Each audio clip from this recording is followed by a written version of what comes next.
Hello. आज देखेंगे हम chemical equilibrium for lab assistant. Topic to be covered: introduction and type of equilibrium, law of chemical equilibrium, application of equilibrium constant and equilibrium mixture, Le Chatelier's principle. Chemical equilibrium क्या होता है? जो reactions होते हैं दो प्रकार की होती है, रिवर्सिबल रिएक्शन और इरिवर्सिबल रिएक्शन। रिवर्सिबल रिएक्शन जो होती है उसी को जो है इक्विलिब्रियम में हम पढ़ते हैं। Equilibrium is established in reversible reaction. Equilibrium is never possible reversible reaction, मतलब एक बार रिएक्शन हो गई फिर से उसका प्रोडक्ट का जो है रिएक्टेंट में कन्वर्जन नहीं हो सकता, तो वह इक्विलिब्रियम में नहीं जाएगी, तो इसमें इक्विलिब्रियम रिएक्शन नहीं होगी। केवल रिवर्सिबल जो रिएक्शन है उनमें होगी। बारी बारी से देखते चलेंगे। चलिए, जैसे ये कोई भी रिएक्टेंट है और ये प्रोडक्ट है, टी टाइम 0 पर, मतलब इनिशियली रिएक्टेंट की कंसंट्रेशन अगर 50 मोल है, मोल पर लीटर है, तो जैसे टाइम 5 सेकेंड के बाद इसकी 40 मोल, इसकी 10 मोल, इसकी 37, 38, इसकी 12, इस प्रकार से एक ऐसी कंडीशन आएगी 11 सेकेंड पर कि इसकी जो कंसंट्रेशन है वह टाइम के साथ चेंज नहीं होगी। तो इस कंडीशन को क्या बोलेंगे? इक्विलिब्रियम बोलेंगे, यानी कि इक्विलिब्रियम में आ गया। इक्विलिब्रियम क्या? That stage of reaction where rate of forward reaction and rate of backward reaction जो है इक्वल हो जाती है, इक्वल हो जाती है। ये वह स्टेज है equilibrium. Reaction do not stop but occur in both direction at same speed. ये जो ऐसा लगेगा कि इस रिएक्शन रुक गई है, लेकिन ये दोनों डायरेक्शन में चलती है। रिएक्टेंट से प्रोडक्ट बनेगा, प्रोडक्ट से रिएक्टेंट बनेगा, तो ये इक्विलिब्रियम में आ जाती है और बहुत हाई स्पीड से चलती है। ये रिएक्शन डायनेमिक जो इक्विलिब्रियम होता है, जो रिएक्शन होती है उसके अंदर डायनेमिक रिएक्शन होती है। ऑल मेजरेबल प्रॉपर्टी जैसे कंसंट्रेशन, प्रेशर, ठीक है, ये सारे के सारे कांस्टेंट हो जाते हैं। रिवर्सिबल रिएक्शन कौन सी है? The reaction in which proceed in one direction, forward reaction only. Reactants are almost completely covered into product. जो रिएक्टेंट है बिल्कुल प्रोडक्ट में कन्वर्ट हो जाता है। Product do not react to form reactant again. Product से फिर दोबारा से क्या रिएक्टेंट नहीं बन पाते हैं। Do not attain equilibrium state, reversible reaction, ठीक है। Such reaction are represented by single arrow. Example जैसे NaCl प्लस AgNO3 है एक सॉल्यूशन में दोनों, ये इरिवर्सिबल रिएक्शन है क्योंकि जो प्रेसिपिटेशन करते हैं यानी PPT बना रहे हैं, NaNO3 बन गया और AgCl का क्या प्रेसिपिटेशन बन गया, तो ये बैकवर्ड रिएक्शन में नहीं जाएगी, ये इरिवर्सिबल है। न्यूट्रलाइजेशन रिएक्शन होती है वो भी इरिवर्सिबल रिएक्शन है, ठीक है। Even reversible reaction will become irreversible if the carried out in open vessel. अगर ओपन कंटेनर में की जाती है कोई भी रिवर्सिबल रिएक्शन तो वह इरिवर्सिबल हो जाएगी, क्योंकि जैसे कैल्शियम कार्बोनेट है, इसको हम जैसे ही हीट करते हैं तो कैल्शियम ऑक्साइड प्लस CO2 बनता है गैस। अगर ये ओपन कंटेनर में तो CO2 गैस क्या हो जाएगी? एस्केप हो जाएगी और केवल क्या बचेगा? Calcium oxide. तो दोबारा से ये रिवर्सिबल नहीं होगी। अगर ये क्लोज कंटेनर में होगी, क्लोज कंटेनर में होती तो ये रिएक्शन क्या होगी? मान लेते हैं क्लोज कंटेनर में, तो रिएक्शन रिवर्सिबल होगी। इससे फिर से इन दोनों से फिर से कैल्शियम कार्बोनेट बन सकता था अगर क्लोज कंटेनर होता तो। रिवर्सिबल रिएक्शन कौन सी होती है? The reaction which process in both direction under the same set of the experimental condition. Reactants from product and product also react to form reactant, यानी कि रिएक्टेंट से प्रोडक्ट और फिर प्रोडक्ट से रिएक्टेंट बनता है in backward direction. These are possible in close vessels. Close container, close vessels के अंदर जो है रिवर्सिबल रिएक्शन होती है। Attain in equilibrium state and never go to completion, और कभी भी पूरी तरह कंप्लीट नहीं होती। रिएक्टेंट से कुछ अमाउंट में प्रोडक्ट बनता है, फिर स्टेबल हो जाते हैं वो, यानी कि इक्विलिब्रियम पर आ जाते हैं। फिर प्रोडक्ट से फिर से रिएक्टेंट, रिएक्टेंट से फिर प्रोडक्ट बनता रहता है। रिप्रेजेंटेड बाय डबल एरो, इस प्रकार से डबल एरो से रिप्रेजेंट किए जाते हैं। एग्जांपल्स कौन से? रिवर्सिबल रिएक्शन के एक तो होमोजीनस रिएक्शन होती है, only one phase is present, जैसे कि गैसेस फेज है, जैसे H2 भी गैस में है, आयोडीन भी गैस में, और 2HI जो है ये भी गैस में, तो ये क्या है?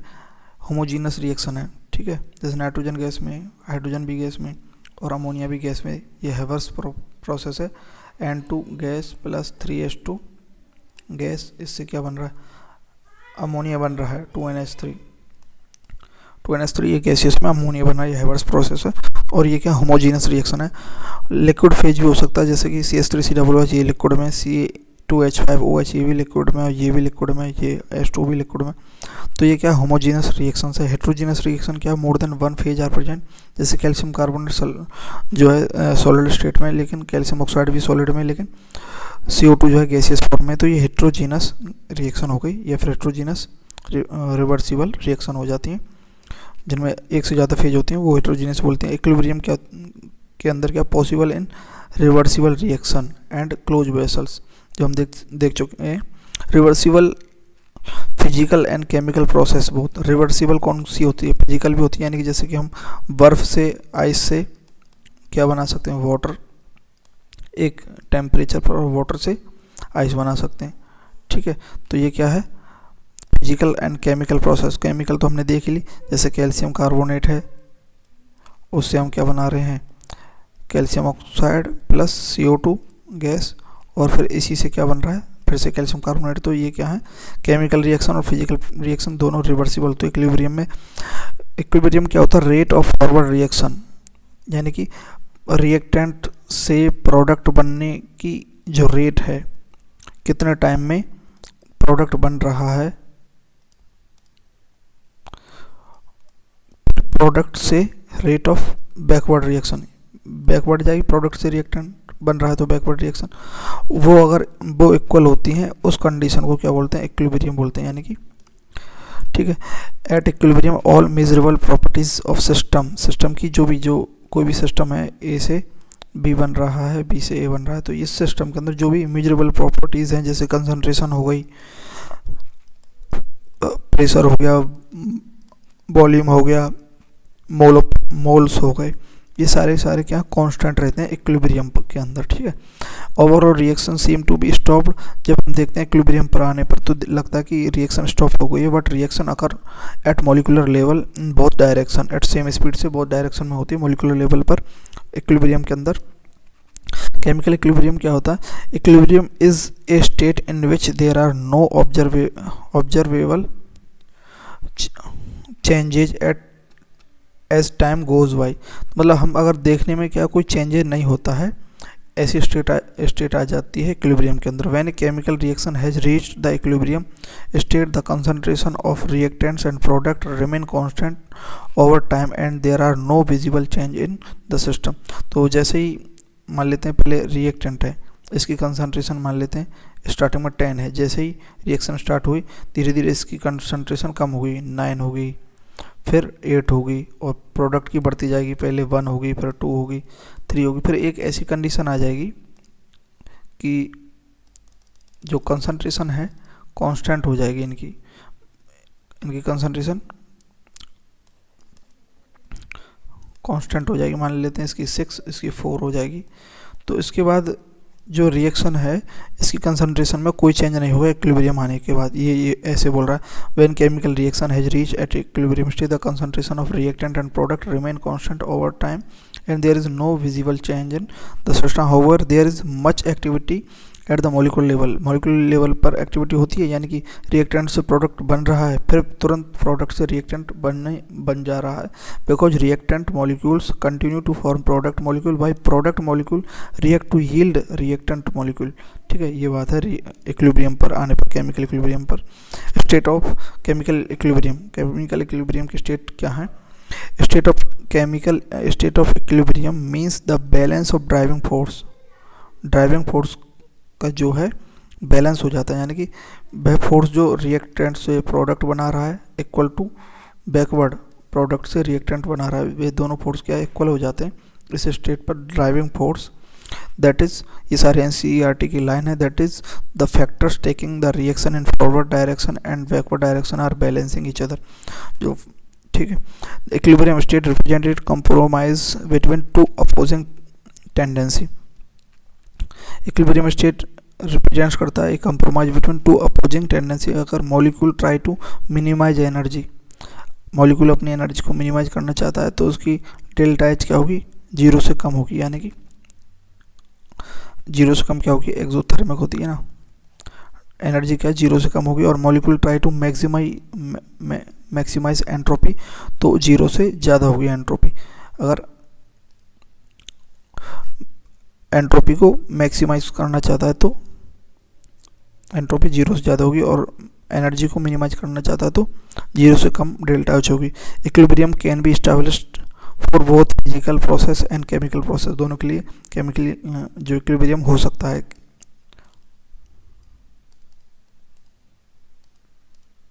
The mixture of reactants and product in the equilibrium state is called equilibrium mixture, यानी जो इक्विलिब्रियम आने के बाद जो मिक्सचर बनता है प्रोडक्ट एंड रिएक्टेंट का, उसे क्या बोलते हैं, इक्विलिब्रियम मिक्सचर बोलते हैं। At equilibrium two opposing process forward and reverse take place at equal rate, hence it is called dynamic equilibrium बोलते हैं, क्योंकि इक्वल रेट पर क्या है, फॉरवर्ड एंड रिवर्स रिएक्शन होती रहती हैं, इस कारण से ये क्या डायनेमिक इक्विलिब्रियम है। Equilibrium involving ions in aqueous solution is called ionic equilibrium, जिस इक्विलिब्रियम के अंदर एक्वस सॉल्यूशन के अंदर कोई इक्विलिब्रियम हो रहा है और उसमें क्या है आयंस इन्वॉल्व हैं, तो आयन का इक्विलिब्रियम होता है, इधर कितना प्लस चार्ज है उधर कितना है, तो ये सारा क्या है आयनिक इक्विलिब्रियम में पढ़ेंगे हम, उसे क्या बोलते हैं आयनिक इक्विलिब्रियम। इक्विलिब्रियम पर क्या होता है हमेशा, rate of forward reaction is equal to rate of backward reaction होती है, ठीक है, ये होता है इक्विलिब्रियम के अंदर। हमने देखा था रेट जो है इक्वल होती है, कंसंट्रेशन तो चेंज हो सकती है, बराबर भी हो सकती है, तो ये फैक्टर काम का नहीं है।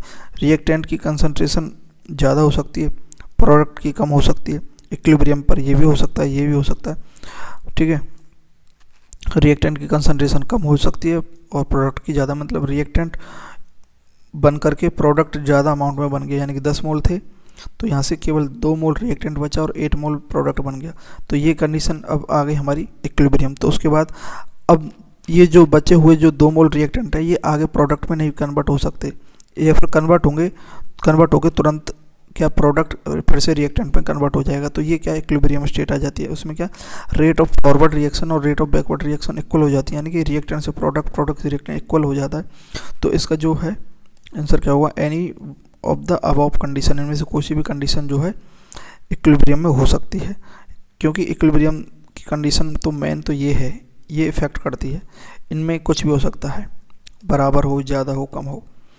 Graph of equilibrium concentration versus time की ग्राफ 3 है, या फिर प्रेशर वर्सेस टाइम की ग्राफ भी 3 है, जैसे कि टाइम t यहाँ 0 है, 0 पर ये प्रोडक्ट की कंसंट्रेशन यहाँ 0 है, ये कंसंट्रेशन है यहाँ, प्रोडक्ट की कंसंट्रेशन यहाँ 0 है और रिएक्टेंट की कंसंट्रेशन यहाँ कुछ है, मान लेते हैं m है।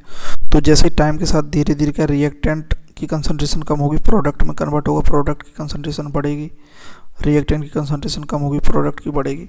तो एक कंडीशन ऐसी आएगी कि रिएक्टेंट की कंसंट्रेशन मान लो यहाँ पहुँच गई है और प्रोडक्ट की यहाँ, अब ये इक्वल हो गया है, अब ये पैरेलल जा रहे हैं ये ग्राफ, तो इनमें क्या है और ज़्यादा फर्दर जो है कंसंट्रेशन का चेंज नहीं होगा, क्योंकि ये इक्विलिब्रियम पर आ गए हैं।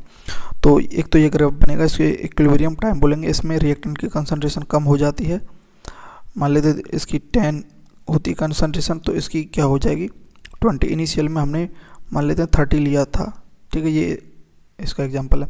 दूसरा क्या है, रिएक्टेंट की कंसंट्रेशन कम होगी, प्रोडक्ट की बढ़ेगी, कम होगी, बढ़ेगी, एक कंडीशन पर इनकी क्या है एक कंसंट्रेशन रुक जाएगी और ये इक्वल में आ जाएंगे, ठीक है, ये भी बन सकता है। और ये जो कंसंट्रेशन वर्सेस टाइम का जो ये ग्राफ है, इसमें रिएक्टेंट की कंसंट्रेशन और प्रोडक्ट की कंसंट्रेशन आकर के यहाँ पर इक्विलिब्रियम पर आ जाती है और ये कंसंट्रेशन क्या इक्वल होती है इसमें। तो ये 3 ग्राफ बन रहे हैं। दूसरा है रेट वर्सेस टाइम का ग्राफ, ठीक है, ये रेट है और ये टाइम है। जैसे रिएक्टेंट जो है प्रोडक्ट में बनेगा तो फॉरवर्ड रिएक्शन, और प्रोडक्ट जो है रिएक्टेंट प्रोडक्ट में बन रहा है यहाँ पर, और यहाँ जाकर के एक कंडीशन आ जाती है क्या इक्विलिब्रियम। तो इक्विलिब्रियम पर ये कंडीशन आने पर रेट क्या है इक्वल हो जाती है, देखो ये इक्वल, यहाँ पर फॉरवर्ड और बैकवर्ड इक्वल हो जाती है। तो ये जो है ग्राफ्स हैं।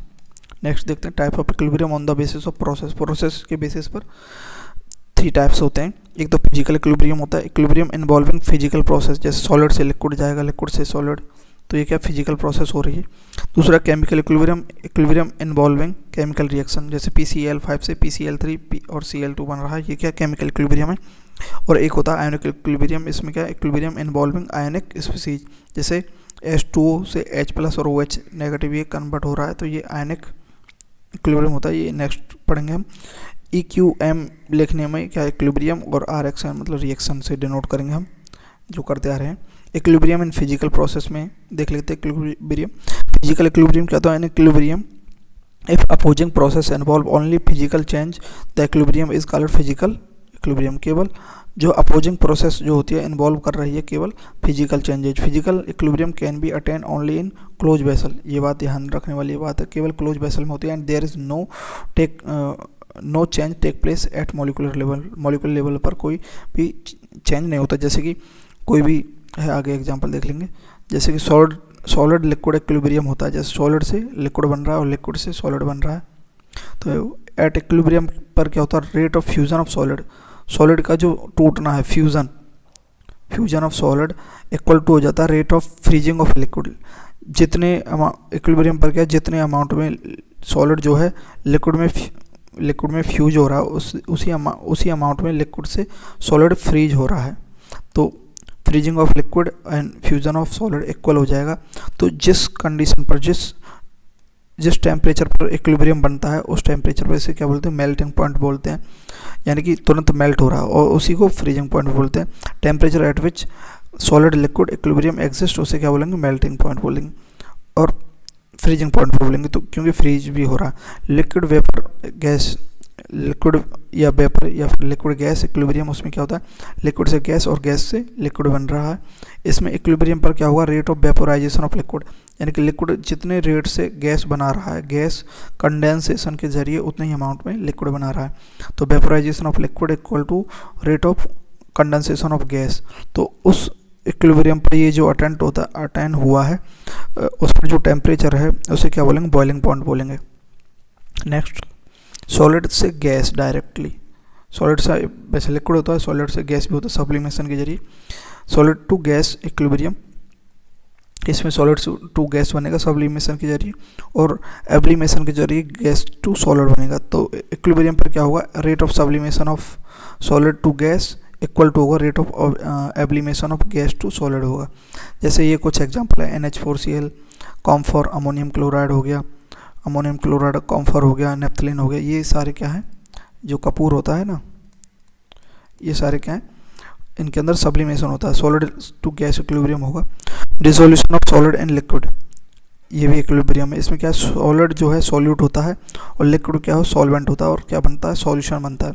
तो इसमें क्या है, एक कंडीशन आ जाती है, जैसे कि हम पानी के अंदर हम जो है चीनी ऐड करेंगे, शुगर ऐड करेंगे, तो अब ऐड करते जाएंगे, एक ऐसी कंडीशन आएगी कि हम एक्स्ट्रा अगर शुगर डालते हैं तो वो उसमें घुलेगी नहीं, ठीक है। फिर से वह घोलने जाएंगे तो फिर से उसके क्रिस्टल बन जाएंगे, यानी कि सॉल्यूट को अगर हम डिजोल्व करेंगे किसमें, लिक्विड सॉल्वेंट में, सॉल्यूशन बनता है। तो rate of dissolution of solid का डिसोल्यूशन इन लिक्विड के अंदर होगा इक्वल टू होगा इक्विलिब्रियम पर ये condition, rate of crystallization of solid, इस सॉल्यूशन के अंदर जो सॉलिड है, शुगर जो है उसका क्रिस्टलाइजेशन हो जाएगा फ्रॉम सॉल्यूशन, तो ये रेट इक्वल हो जाएगी। सॉल्यूशन अनसैचुरेटेड कंडीशन के बाद किस में आ जाएगा, सैचुरेटेड कंडीशन में आ जाएगा, तो सॉल्यूशन किस में आ जाएगा, इक्विलिब्रियम में आ जाएगा। सुपर सैचुरेटेड कंडीशन में हाई टेम्परेचर देना पड़ेगा। नेक्स्ट देखते हैं, dissolution of gas and liquid. Gas यहाँ पर सॉल्यूट है और लिक्विड यहाँ क्या है, सॉल्वेंट है, और सॉल्यूशन बनता है। तो इक्विलिब्रियम पर क्या होता है, rate of dissolution of gas and liquid के अंदर गैस का डिसोल्यूशन की rate is equal to rate of effusion, यानी कि बाहर निकलना गैस का, ऑफ गैस फ्रॉम सॉल्यूशन से गैस का बाहर निकलने की रेट, और गैस का लिक्विड में डिसोल्यूशन होने की रेट इक्वल हो जाती है, तो उस कंडीशन को इक्विलिब्रियम बोलते हैं। ये फिजिकल इक्विलिब्रियम पढ़ रहे हैं हम। Solubility of gas and liquid is directly proportional to pressure बढ़ाएंगे तो लिक्विड के अंदर गैस की सॉल्युबिलिटी बढ़ेगी, ये हेनरीज लॉ है। और इनवर्सली प्रोपोर्शनल टू टेम्परेचर बढ़ाएंगे तो सॉल्युबिलिटी घटेगी, ये हम सॉल्यूशन में देख लेंगे। General characteristics of equilibrium, equilibrium की जनरल कैरेक्टरिस्टिक्स क्या है? Equilibrium can be established only in case of close system, close system में हो सकता है इक्विलिब्रियम। इक्विलिब्रियम ऑलवेज डायनेमिक होता है नेचर में। Become constant at equilibrium, the measurable properties of system constant हो जाती है, जैसे वॉल्यूम हो गया, टेम्परेचर पर तो डिपेंड करता है इक्विलिब्रियम, वॉल्यूम हो गया, नंबर ऑफ मोल हो गए, प्रेशर हो गया, ठीक है, और कंसंट्रेशन हो गई, ये सारे क्या है कांस्टेंट रहेंगे इक्विलिब्रियम पर। At equilibrium there exist an expression involving concentration of reactant substance which become constant at given temperature.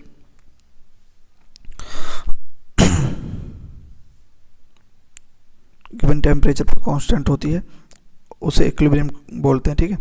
Equilibrium there exist an expression, equilibrium क्या है, एक एक्सप्रेशन है involving concentration of reactant, concentration of reacting substance which become constant at given temperature, ठीक है। the magnitude of the constant value of concentration related expression called equilibrium constant, ठीक है। equilibrium constant क्या होता है, कंसंट्रेशन से related जो है, जो कांस्टेंट होता है, कांस्टेंट वैल्यू होता है, उसे क्या बोलते हैं, इक्विलिब्रियम कांस्टेंट बोलते हैं। Gives an indication of the extent to which the reaction has proceed before acquiring equilibrium. देखो क्या है, एट इक्विलिब्रियम स्टेज पर क्या होता है, एट ए गिवन टेम्परेचर पर rate of forward reaction equal to rate of backward reaction at given temperature. At no instant any reaction forward और backward stop, any reaction stop होती है किसी क्षण पर भी नहीं होती है stop. No, at no instant any reaction stop, ठीक है, रिएक्शन स्टॉप नहीं होती है, लेकिन वह किस में जाती है, बैकवर्ड एंड फॉरवर्ड रिएक्शन में जाती है, रिएक्शन चलती रहती है, हमें रुकी हुई दिखती है। Relative concentration of reactant and product do not change, जो रिलेटिव कंसंट्रेशन है प्रोडक्ट और रिएक्टेंट की वह चेंज नहीं होती है इक्विलिब्रियम पर आने के बाद। इक्विलिब्रियम पर आ गए तो उसके बाद जो प्रोडक्ट की कंसंट्रेशन मान लेते हैं 2 है और रिएक्टेंट की कंसंट्रेशन मान लेते हैं 1 है, तो ये जो कंसंट्रेशन है रिलेटिव कंसंट्रेशन ये चेंज नहीं होगी। इसमें हम प्रोडक्ट कंसंट्रेशन रिएक्टेंट की बढ़ाएंगे, मान लेते हैं इसमें रिएक्टेंट और डाल देते हैं, 2 और डाल देते हैं, 2 मोल और डाल देते हैं, तो इसकी कंसंट्रेशन फिर से और बढ़ करके क्या हो जाएगी, 3 हो जाएगी, और बढ़ जाएगा यहाँ पर, या फिर 1:2 में रहेगा। तो इसकी जो कंसंट्रेशन है प्रोडक्ट की वह क्या रहेगी, हमेशा चेंज नहीं रहेगी relative concentration. Any changes that is external stress, pressure, temperature, concentration causes disturbance in equilibrium state. In new equilibrium state is again reached by some adjustment. अगर कोई भी चेंज करते हैं तो न्यू इक्विलिब्रियम स्टेट आ जाती है किसी भी चेंज के कारण। ये जो है ली चार्टलीज प्रिंसिपल में हम आगे देख लेंगे। नेक्स्ट देखते हैं, many type of chemical equilibrium on the basis of physical state. Homogeneous equilibrium होता है एक, और एक होता है हेटेरोजीनस। होमोजीनस क्या होता है, जिसमें only one state of reactants या phase of reactants and product are present, जैसे कि PCl5 ये गैसियस में और PCl3 जो बना वह भी गैसियस में, Cl2 भी गैसियस फॉर्म में, तो ये क्या सेम फेज के अंदर तो होमोजीनस इक्विलिब्रियम हो। हेटेरोजीनस में क्या different more than one phase, जैसे ये कैल्शियम कार्बोनेट सॉलिड में और कैल्शियम ऑक्साइड जो है ये भी सॉलिड में, लेकिन कार्बन डाइऑक्साइड गैस में, तो ये क्या हेटेरोजीनस इक्विलिब्रियम हुआ। एक्टिव मास क्या होता है, ये इंपॉर्टेंट है term. Active mass means the concentration of the reactant expressed in mole per liter, concentration of reactant, molar concentration और pressure of the reacting gas in atmosphere। जैसे concentration is represented by, ये जो है sign है, इससे concentration represent की जाती है। जैसे अगर ऐसे लिखेंगे तो इसे बोलेंगे concentration of A। active mass क्या, concentration liquid phase या aqueous phase में concentration है active mass की, और pressure में gaseous phase के अंदर active mass लिखते हैं। जैसे concentration और मोलरिटी क्या है, मोल अपन वॉल्यूम, ठीक है। एक्टिव मास ऑफ सॉलिड क्या होगा, या फिर प्योर लिक्विड का एक्टिव मास क्या होगा, हमेशा बन रहेगा। तो एक्टिव मास क्या है, एक्टिव मास क्या है, active mass means concentration of reactants expressed in mole per litre और pressure of the reactants gas and, तो ये क्या एक्टिव मास है। नेक्स्ट देखते हैं, the active mass of solid and pure liquid is constant quantity यानी कि unity, because it is an intensive property. Solid या फिर प्योर लिक्विड जो है इंटेंसिव प्रॉपर्टी है, number of molecules present per unit volume do not change because density and molecular weight of solid and pure liquid are constant, but it does not apply for gaseous substances because for them number of molecules present per unit volume changes with change in volume of vessels का volume change करेंगे तो उसके जो numbers हैं वो भी change हो जाएंगे गैसियस फॉर्म के अंदर। ठीक है, क्वेश्चंस बाद में देखेंगे। लॉ ऑफ मास एक्शन क्या है? एक्टिव मास हमने देख लिया, जो कंसंट्रेशन को हम डिनोट करते हैं कंसंट्रेशन फॉर्म में या फिर प्रेशर के फॉर्म में हम डिनोट करते हैं, वो एक्टिव मास है।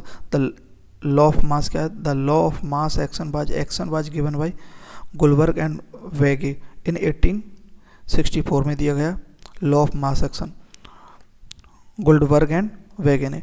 It state that the rate of chemical reaction is directly proportional to the product of active mass. Rate of chemical reaction की जो है ना वह डायरेक्टली प्रोपोर्शनल है प्रोडक्ट ऑफ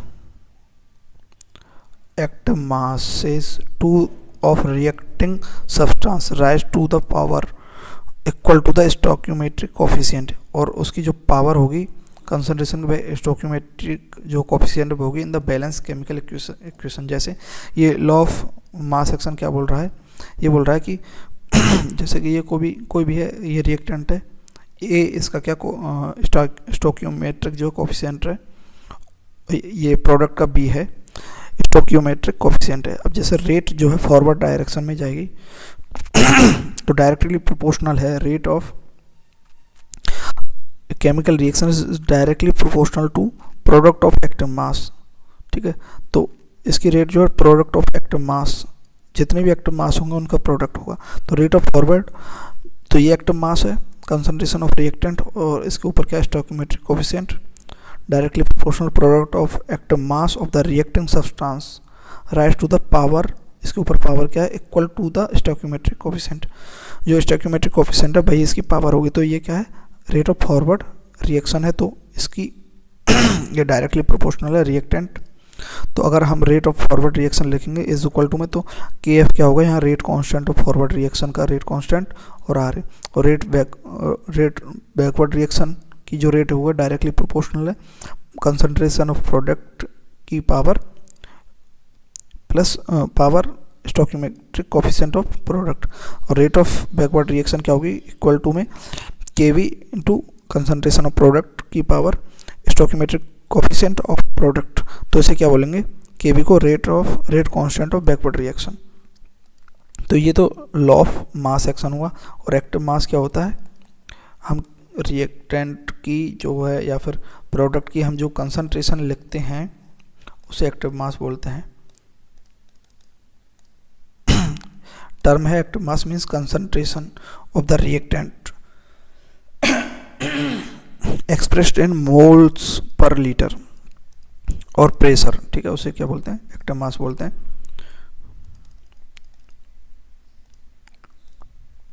नेक्स्ट देखते हैं लॉ ऑफ मास एक्शन, हमने देख लिया क्या होता है।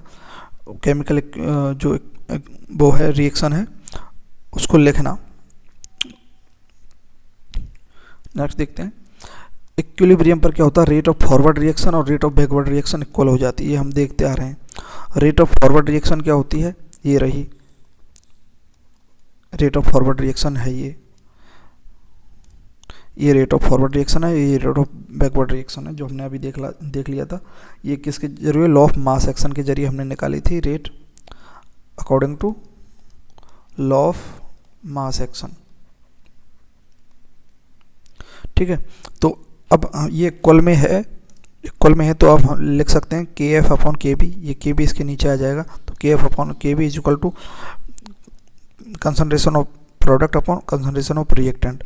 तो ये क्या है इक्विलिब्रियम कांस्टेंट है के ई क्या है इक्विलिब्रियम कांस्टेंट है, के ई क्यू इक्विलिब्रियम कांस्टेंट है। तो इक्विलिब्रियम कांस्टेंट इक्वल टू होता है किसके, रेट फॉरवर्ड रेट कांस्टेंट और backward rate constant, rate constant of forward reaction और rate constant of backward reaction के रेशो में जो होता है इक्विलिब्रियम कांस्टेंट होता है, या फिर equilibrium constant equal to concentration of product upon concentration of reactant. ठीक है, जैसे ये कोई रिएक्शन है N2 और 3 से 2NH3 बन रहा है, हैवर्ट्स प्रोसेस है, तो इसमें इक्विलिब्रियम कांस्टेंट क्या होगा, rate constant of forward reactions upon rate constant of backward reaction, या फिर इज इक्वल टू, तो rate constant of forward reaction क्या होगा, ये होता है, या फिर हम ऐसे भी लिख सकते हैं कंसंट्रेशन ऑफ प्रोडक्ट, ये प्रोडक्ट बना है, अपॉन कंसंट्रेशन ऑफ ये रिएक्टेंट है, ये भी हम बोल सकते हैं। नेक्स्ट देखते हैं law of chemical equilibrium at constant temperature पर। ये बात इंपॉर्टेंट है, टेम्परेचर कांस्टेंट होना चाहिए। द रेशो ऑफ प्रोडक्ट यानी ये प्रोडक्ट, या फिर मल्टीप्लाई भी लिख सकते हैं, product of concentration of product की जो कंसंट्रेशन उनका multiplication raise to their stoichiometric coefficient to the product of concentration of reactant. Product मतलब यहाँ मल्टीप्लिकेशन है, multiply, product of concentration of reactant raise to their stoichiometric coefficient has a constant value at equilibrium, this constant is known as equilibrium constant. इसका कहने का मतलब, and this law is known as law of chemical equilibrium, यानी कि कोई भी reaction है, जैसे स्मॉल ए कैपिटल स्मॉल ए क्या स्टोइकियोमेट्रिक कोफिशिएंट है, स्मॉल बी क्या स्टोइकियोमेट्रिक कोफिशिएंट ऑफ बी है, इनको ये रिएक्शन है, ये किस में बनता है, स्मॉल सी कैपिटल से स्मॉल डी कैपिटल डी। तो जो केमिकल इक्विलिब्रियम कांस्टेंट जो होता है इस डायरेक्टली प्रोपोर्शनल होता है, या फिर इक्वल होता है किसके, प्रोडक्ट, ये मल्टीप्लिकेशन किसका, ये प्रोडक्ट है, प्रोडक्ट की कंसंट्रेशन का मल्टीप्लिकेशन, साथ में उनका स्टोइकियोमेट्रिक कोफिशिएंट की जो पावर है ऊपर, अपॉन नीचे क्या प्रोडक्ट ऑफ रिएक्टेंट की कंसंट्रेशन विद किसके पावर ऑफ स्टोइकियोमेट्रिक कोफिशिएंट। इसी प्रकार से प्रेशर में भी प्रेशर ले लेंगे, pressure of product upon pressure of reactant, ये क्या है, इक्विलिब्रियम कांस्टेंट है। जैसे ये रहा, ये रिएक्शन है, ये स्टोइकियोमेट्रिक कोफिशिएंट है, स्मॉल ए small B small C small D. ठीक है, तो इक्विलिब्रियम कांस्टेंट निकालेंगे। Equilibrium constant is in term of concentration की टर्म में देखते हैं तो केसी बोलते हैं उसे, इक्विलिब्रियम कांस्टेंट को केसी बोलते हैं कंसंट्रेशन की टर्म में। तो प्रोडक्ट की रिएक्शंस का मल्टीप्लिकेशन अपॉन रिएक्टेंट, और अगर equilibrium constant in term of pressure देखते हैं तो पीसी पीडी अपॉन पीसी के साथ ये स्टोइकियोमेट्रिक जो कोफिशिएंट है वो पावर में रहेंगे, पीए की पावर ए और पार्शियल प्रेशर ऑफ बी की पावर बी। ये पीसी पीडी पी से क्या पार्शियल प्रेशर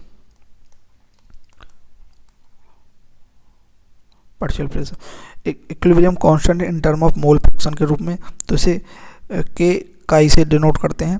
तो काई सी की पावर सी, काई डी की पावर डी, ये क्या मोल फ्रैक्शन है, मोल fraction of product upon mole fraction of reactant, और साथ में इनकी क्या स्टोइकियोमेट्रिक कोफिशिएंट की पावर लगी हुई है। तो ये in term of chemical equilibrium constant है in term of concentration, pressure and mole fraction की। ठीक है, नेक्स्ट देखते हैं relation between KP and KC. KP और केसी के बीच में रिलेशन देखते हैं तो हम जानते हैं P B equal to NRT होता है।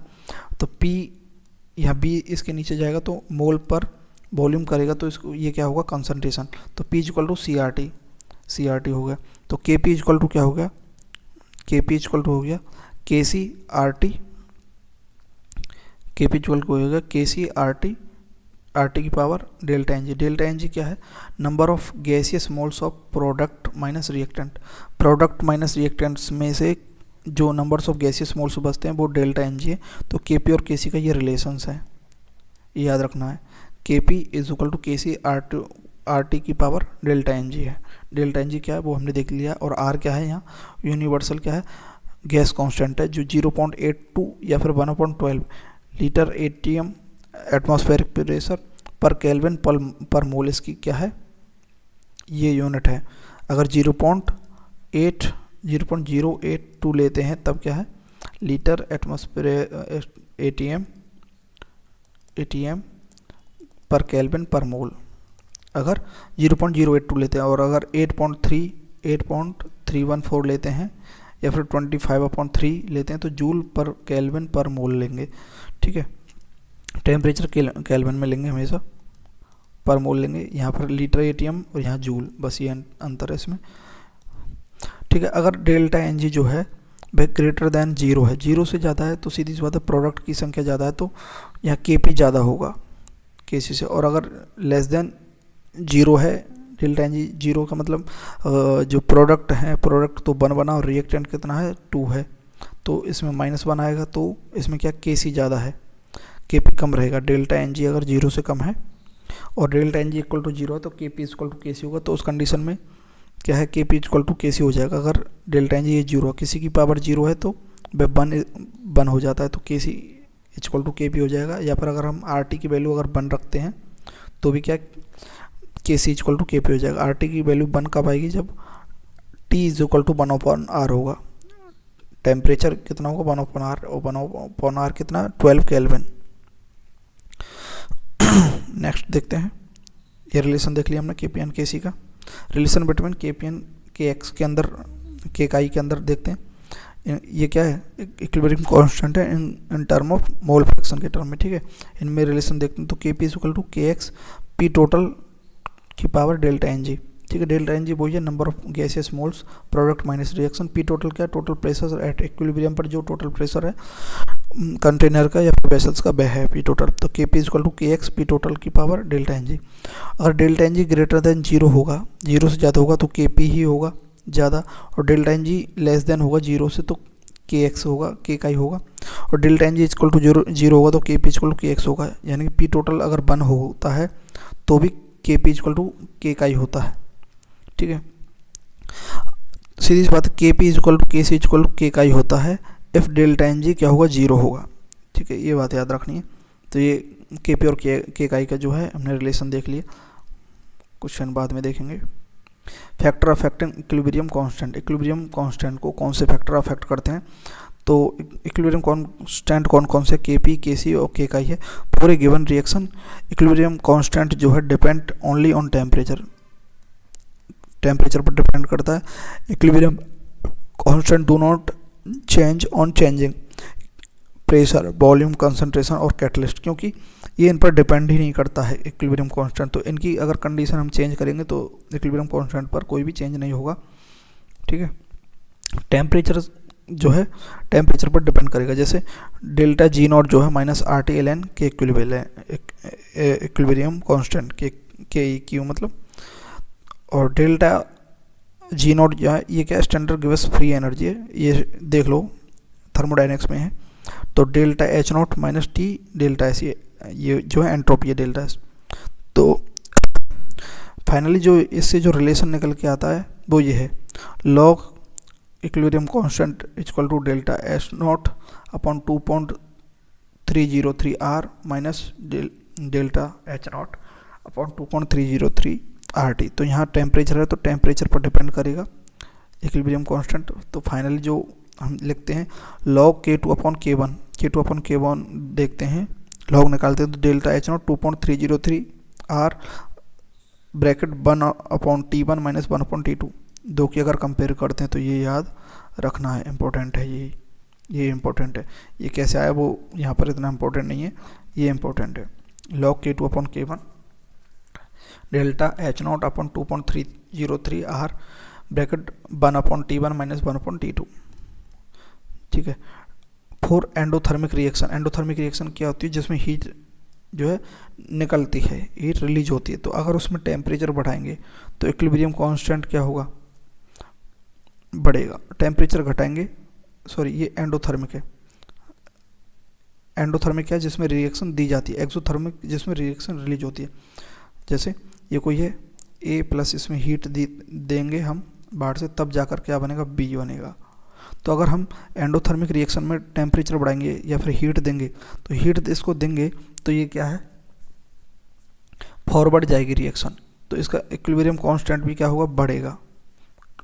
क्यों बढ़ेगा, क्योंकि प्रोडक्ट जो है, प्रोडक्ट की कंसंट्रेशन या प्रोडक्ट का अमाउंट जो है ज़्यादा बढ़ेगा तो इक्विलिब्रियम कांस्टेंट बढ़ेगा। टेम्परेचर कम करेंगे इसका, तो ये जो है प्रोडक्ट से फिर से रिएक्टेंट में आ जाएगा। इक्विलिब्रियम अटेंड करना है इसको कैसे भी करके, ठीक है। तो ये इस कंडीशन में आ जाएगा तो इक्विलिब्रियम कांस्टेंट कम हो जाएगा इसका। फॉर एक्सोथर्मिक रिएक्शन टेम्परेचर बढ़ाएंगे तो इक्विलिब्रियम कांस्टेंट कम होगा। जैसे एक्सोथर्मिक रिएक्शन है, ए से हमने क्या बनाया, बी बनाया, और साथ में क्या निकली, हीट निकली। अगर हम इसमें हीट बढ़ाएंगे तो हीट तो निकल रही है, अगर इसमें कंडीशन में हीट बढ़ाएंगे तो ये हीट कम करने के लिए फिर से किस में जाएगा, ए में जाएगा, तो ये बैकवर्ड रिएक्शन हो जाएगी। तो ये इसका जो प्रोडक्ट है, प्रोडक्ट की कंसनट्रेशन या फिर प्रोडक्ट का अमाउंट जो कम होगा तो इक्विलिब्रियम कांस्टेंट भी कम होगा, क्योंकि इक्विलिब्रियम कांस्टेंट क्या, concentration of product upon reactant, concentration of reactant ये होता है। तो उस कारण से टेम्परेचर बढ़ाएंगे एक्सोथर्मिक में तो इक्विलिब्रियम कांस्टेंट कम होगा, टेम्परेचर कम करेंगे एक्सोथर्मिक में तो इक्विलिब्रियम बढ़ेगा।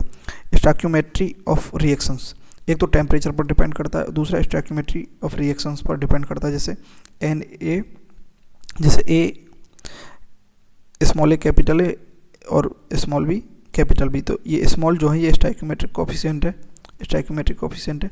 तो इक्विलिब्रियम कांस्टेंट इक्वल टू होगा कंसंट्रेशन ऑफ बी का प्रोडक्ट की concentration to the power coefficient stoichiometric coefficient upon concentration of A यानी कि रिएक्टेंट, और उसकी पावर क्या लगेगी, स्टोइकियोमेट्रिक कोफिशिएंट जो है वह लग जाएगा। ठीक है, अगर हम इसे एन से मल्टीप्लाई कर दें, एन नंबर, एन कोई भी नंबर है किसी से भी अगर मल्टीप्लाई करते हैं तो क्यू के ए क्यू जो है ये डैश कर देंगे, नए जो इक्विलिब्रियम कांस्टेंट बनेगा वो क्या होगा, ये जो इसका जो है नया ये क्या है, स्टोइकियोमेट्रिक कोफिशिएंट है, तो एन बी ये जो नया है एन बी और ये एन ए नया है, तो क्या होगा, इसकी पावर में आ जाएगा, ये एन कॉमन है तो बाहर निकल के आ जाएगा, तो concentration of B upon concentration of A, और वही स्टोइकियोमेट्रिक कोफिशिएंट है लेकिन जिससे मल्टीप्लाई किया वह पावर में आ गया। तो इसका जो है के क्या था, के ए क्यू था इक्विलिब्रियम कांस्टेंट, और हमने के डैश निकाला तो ये क्या टू द पावर एन। तो सीधी सी बात है, फाइनली हमें ये है, अगर हम किसी को भी रिएक्शन में मल्टीप्लाई करते हैं किसी से भी, तो मल्टीप्लाई करने पर नए जो इक्विलिब्रियम कांस्टेंट बनेगा वह पुराने इक्विलिब्रियम कांस्टेंट की पावर कर देंगे। अगर पुराने इक्विलिब्रियम कांस्टेंट में पावर लगा देंगे जिससे भी हमने मल्टीप्लाई किया वह नया इक्विलिब्रियम कांस्टेंट के इक्वल होगा। तो ये याद रखने वाली बात है, समझ तो लिया ही। ठीक है, नेक्स्ट चलते हैं। अगर हम किसी से डिवाइड करते हैं, मान लेते हैं हमने एन से डिवाइड किया, तो के डैश इक्विलिब्रियम कांस्टेंट जो है वह क्या होगा, 1/1 हो जाएगी, पुराने की के equilibrium to the power 1/n हो जाएगी। तो ये क्या है याद रखना है। अगर हम मल्टीप्लाई करते हैं, एन से मल्टीप्लाई करते हैं तो के इक्विलिब्रियम डैश क्या बनेगा, के इक्विलिब्रियम पुराने वाले की पावर, और अगर हम उससे डिवाइड करते हैं तो के equilibrium to the power 1/n बनेगा। तो ये होता है। ठीक है, जैसे A3B 2C ये है और इक्विलिब्रियम कांस्टेंट इसका 10 है, और अगर हम इसको 2 से मल्टीप्लाई कर दें तो ये क्या होगा 2A, ये क्या होगा 6B, ये क्या होगा 4C। तो अब नया जो इक्विलिब्रियम कांस्टेंट बनेगा वह क्या होगा, 2 से मल्टीप्लाई किया है तो 2 की पावर लगा देंगे पुराने वाले में, पुराना कितना 10 है, 10 टू द पावर 2 कर देंगे तो 100 आ जाएगा। अगर हम डिवाइड करते हैं तो जो भी है उससे डिवाइड कर देंगे 10, तो 1/2 कर देंगे, 1/2 से किया है मल्टीप्लाई या फिर डिवाइड किया है तो 1/2 करेंगे तो √10 आ जाएगा। ये समझे ना, mode of representation of reactions. ठीक है, इसमें क्या है, इक्विलिब्रियम कांस्टेंट फॉरवर्ड रिएक्शन का, ये फॉरवर्ड रिएक्शन हो रही है, इसका इक्विलिब्रियम कांस्टेंट जो है ये है कि इक्विलिब्रियम फॉरवर्ड। ठीक है, अगर हम इस रिएक्शन को रिवर्स कर देते हैं, यानी कि ये रिवर्स कर दिया हमने, पहले बी से ए बना दिया, अब यहाँ तो रिवर्स कर देंगे तो इक्विलिब्रियम कांस्टेंट बैकवर्ड रिएक्शन का ये होगा, यहाँ इसमें यहाँ प्रोडक्ट क्या है ए है और रिएक्टेंट क्या है यहाँ बी है, तो ये होगा। लेकिन हम जानते हैं कि equilibrium constant of forward reaction, अगर उसी रिएक्शन को रिवर्स करते हैं तो इक्विलिब्रियम कांस्टेंट बैकवर्ड रिएक्शन का मल्टीप्लाई करेंगे तो हमें आंसर में क्या मिलेगा 1 मिलेगा। यानी कि equilibrium constant of backward reaction जो होगी इक्वल टू होगी 1/, इक्विलिब्रियम कांस्टेंट ऑफ फॉरवर्ड। तो ये जो है मेनली हमें याद रखना है, 1/, में हो जाएगा। अगर हम उसमें क्या है रिवर्स करते हैं तो जैसे ये पहले फर्स्ट है, इसका इक्विलिब्रियम लिख लेते हैं हम, मान ली K1, और इसका इक्विलिब्रियम कांस्टेंट लिख लेते हैं K2, तो K2 इज इक्वल टू होगा 1/K1। ठीक है, क्योंकि वही रिएक्शन जो हमने उल्टी लिख दी है, जैसे ये x से y बना है और उसका इक्विलिब्रियम कांस्टेंट कितना 100 है, और अगर हम y से x बनाते हैं तो उसका इक्विलिब्रियम कांस्टेंट क्या होगा 1/100 हो जाएगा। ठीक, और जैसे एक एग्जांपल है, जैसे AB से हमने A + B बन रहा है और उसका इक्विलिब्रियम कांस्टेंट 20 है, मतलब कि प्रोडक्ट जो है 20 आ रहा है, मतलब कम बन रहा है, और सी डी जो है सी डी से सी प्लस डी बन रहा है और इक्विलिब्रियम कांस्टेंट 40 है, तो इसमें प्रोडक्ट ज़्यादा बन रहा है, सीधी सी बात है प्रोडक्ट की कंसंट्रेशन ज़्यादा है। तो स्टेबिलिटी ऑफ ऑर्डर देखेंगे किसकी, रिएक्टेंट्स की, ए बी और सी डी ये रिएक्टेंट है, इनकी स्टेबिलिटी देखते हैं तो कौन सा ज़्यादा स्टेबल, जिसका इक्विलिब्रियम कांस्टेंट कम बन रहा है, सीधी सी बात है इक्विलिब्रियम कांस्टेंट कम आ रहा है तो वह प्रोडक्ट में कम जा रहा है, कम बन रहा है, उसमें फॉरवर्ड रिएक्शन कम हो रही है, तो उसकी स्टेबिलिटी ज़्यादा होगी, तो यहाँ ए बी की स्टेबिलिटी ज़्यादा होगी सी डी से, ठीक है। क्यों? क्योंकि इक्विलिब्रियम कांस्टेंट क्या होता है, concentration of product upon concentration of reactant. Product अगर इसका अमाउंट कम है तो प्रोडक्ट कम बनेगा, सीधी सी बात है, तो प्रोडक्ट कम बनेगा तो इसकी स्टेबिलिटी रिएक्टेंट की ज़्यादा रहेगी। नेक्स्ट, इक्विलिब्रियम कांस्टेंट अगर बढ़ता है तो concentration of product upon concentration of reactant का जो है वैल्यू है बढ़ेगी। इसका मीन्स है प्रोडक्ट इज मोर स्टेबल, इसमें क्या है प्रोडक्ट मोर स्टेबल रहेगा, ठीक है, प्रोडक्ट मोर स्टेबल रहेगा तो रिएक्टेंट की कंसंट्रेशन कम होगी। अगर इक्विलिब्रियम कांस्टेंट कम है तो प्रोडक्ट अपॉन रिएक्टेंट का जो रेशो है कंसंट्रेशन का वह कम होगा, तो उसका मतलब रिएक्टेंट मोर स्टेबल। तो हमने देखा था इसकी जो है कम है वैल्यू तो ये इसका रिएक्टेंट ज़्यादा स्टेबल रहेगा। नेक्स्ट देखते हैं, ए से बी बन रहा है और इसकी जो एनर्जी है 10 किलो जूल है और इक्विलिब्रियम कांस्टेंट 5 है, तो अगर हम बी से ए बनाएंगे तो उल्टा हो जाएगा, बी से ए बनाने पर जो है एनर्जी जो है -100 किलो जूल हो जाएगी और इक्विलिब्रियम कांस्टेंट क्या हो जाएगा 1/5 हो जाएगा, रिवर्स में 1/1 हो जाता है। अगर इसको 2 से मल्टीप्लाई कर देते हैं, इस वाली रिएक्शन को 2 से मल्टीप्लाई करेंगे तो इसका जो एनर्जी कितना हो जाएगा 200 हो जाएगा, 2 × 100 हो जाएगा, लेकिन इक्विलिब्रियम कांस्टेंट क्या हो जाएगा पावर में 2 कर देंगे, 5⁻²⁴ हो जाएगा। ये हमने देख लिया है। मल्टी स्टेप रिएक्शन क्या होती है, ए से बी बन गया तो उसे हमने इक्विलिब्रियम कांस्टेंट K1 B/A दे दिया और एनर्जी क्या निकली x निकली। फिर बी से सी बनाया, उसको हमने इक्विलिब्रियम कांस्टेंट K2 लिख दिया, C/B लिख दिया और उसकी जो है एनर्जी है y लिख दी। और अगर हम डायरेक्ट ए से सी बनाते हैं, वैसे हमने पहले ए से बी फिर बी से सी बनाया, लेकिन अगर हम डायरेक्ट ए से सी देखते हैं तो इक्विलिब्रियम कांस्टेंट क्या होगा, कंसंट्रेशन ऑफ C/A। तो अगर हम ए से सी डायरेक्ट, ये क्या है रिएक्शन ऐड हो गई, रिएक्शन ऐड हुई है तो ये बी से बी कैंसिल हो जाएगा और ये डायरेक्ट सी बनेगा। तो रिएक्शन ऐड होने पर जो इक्विलिब्रियम कांस्टेंट है उनका मल्टीप्लिकेशन कर देते हैं, तो K1 × K2 क्या है, नया इक्विलिब्रियम कांस्टेंट हो जाएगा इस रिएक्शन के लिए। और डेल्टा एच जो है एनर्जी कितनी होगी वो तो ऐड होगी, इसमें कितनी बनी और इसमें कितनी एनर्जी लगी, तो डेल्टा एच x + y हो जाएगी। तो ये मल्टी स्टेप रिएक्शन है, तो ये याद रखना है। मल्टी स्टेप रिएक्शन में रिएक्शन ऐड होती हैं और जो इक्विलिब्रियम कांस्टेंट्स हैं वो मल्टीप्लाई होते हैं। देखिए इक्विलिब्रियम कांस्टेंट पर इफेक्ट नहीं पड़ता प्रेशर का, कंसंट्रेशन का, वॉल्यूम का, कैटलिस्ट का, ये हम पहले देख चुके हैं, लेकिन किसका पड़ता है टेम्परेचर का, ये देख चुके हैं, ठीक है। और स्टाइकियोमेट्रिक कोफिशिएंट का पड़ता है if reaction is multiplied by n तो Kn हो जाएगा, ठीक है, और डिवाइड बाई n तो Ky(n) हो जाएगा।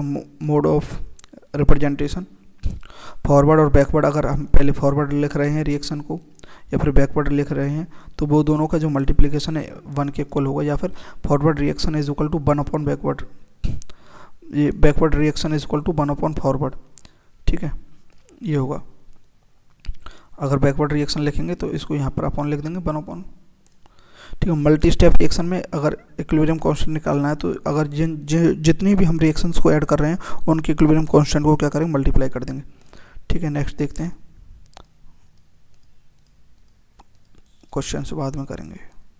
नोट क्या, factor that do not affect the equilibrium constant, कौन कौन से फैक्टर है जो इक्विलिब्रियम कांस्टेंट को अफेक्ट नहीं करते, concentration of reactant and product, सीधी सी बात है pressure, volume, presence of catalyst and presence of inert material, ये क्या है इफेक्ट नहीं कर सकते हैं इक्विलिब्रियम कांस्टेंट को। यूनिट ऑफ इक्विलिब्रियम कांस्टेंट देख लेते हैं, केसी की क्या होगी यूनिट, कंसंट्रेशन में तो कंसंट्रेशन की पावर डेल्टा एन क्या है, number of moles of product minus reactant, product के कितने नंबर ऑफ मोल है और माइनस रिएक्टेंट के, ये यूनिट ऑफ केसी हो गई। यूनिट ऑफ पी केपी की यूनिट ऑफ प्रेशर, और डेल्टा एन जी क्या है, number of gaseous moles of product minus reactant, और के का क्या है, ये मोल फ्रैक्शन के लिए होती है तो यूनिट लेस होती है, एज मोल फ्रैक्शन भी क्या है यूनिट लेस है उस कारण से, तो ये जो है यूनिट हो गई। नेक्स्ट देखते हैं, predicting the extent of reaction, reactions का एक्सटेंट जो है प्रिडिक्ट करना, यानी कि वह फॉरवर्ड होगी या बैकवर्ड होगी। तो इक्विलिब्रियम कांस्टेंट क्या होता है? कंसंट्रेशन ऑफ प्रोडक्ट और concentration of reactant.